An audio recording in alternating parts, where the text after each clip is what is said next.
Hello 皮皮吧，ဒီနေ့皮皮တို့ရုံကနေငွေဆောင်ထရစ်လေးတော့မှာပါခရီးသွားမယ်ဆိုလို့ရှိရင်皮皮တို့ကတော့အများအားတက်ကြွပြီးမနက်3နာရီလောက်ခရေရနိုးနေပါတယ် Day trip ပဲတော့ short trip ပဲတော့အခုလိုစင်းစင်းဆဆလေးမြင်လိုက်ရလို့ရှိရင်စိတ်ထဲကိုအယံအေးချမ်းသွားပါတယ်ခရီးသွားလို့ရှိရင်မအိပ်ပဲနဲ့တချင်းလေးနားထောင်ရှူခင်းလေးကြည့်ရတာသဘောကျပါတယ် Breakfast ကို classic မှာဝင်စားခဲ့တာကရှာကောင်တာကဝန်တန်းကစကားပြောတာတော်တော်လေးကိုအဆင်မပြေပါဘူး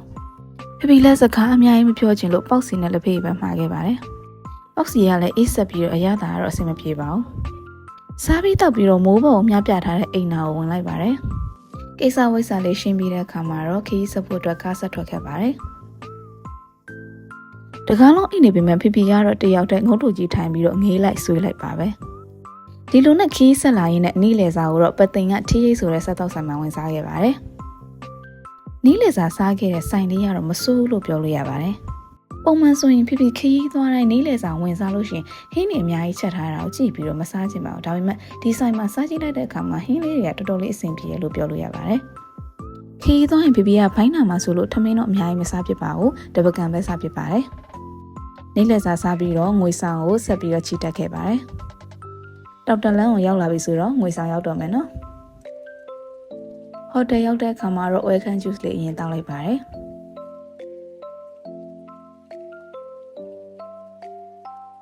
room key ကလေးဆောင်ရင်းနဲ့ reception မှာဟိုရှောက်ကန်ဒီရှောက်ကန်လုပ်ခဲ့ပါတယ်။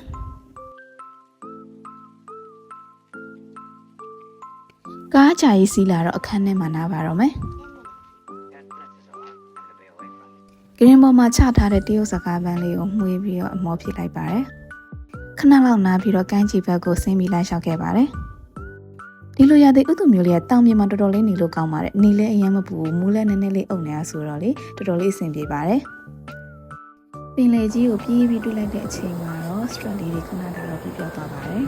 ။နောက်ဗီဒီယိုလေးမှာတော့ gala dinner မှာဘယ်လို enjoy ခဲ့လဲဆိုတာကိုစောင့်ကြည့်ပေးပါအောင်နော်။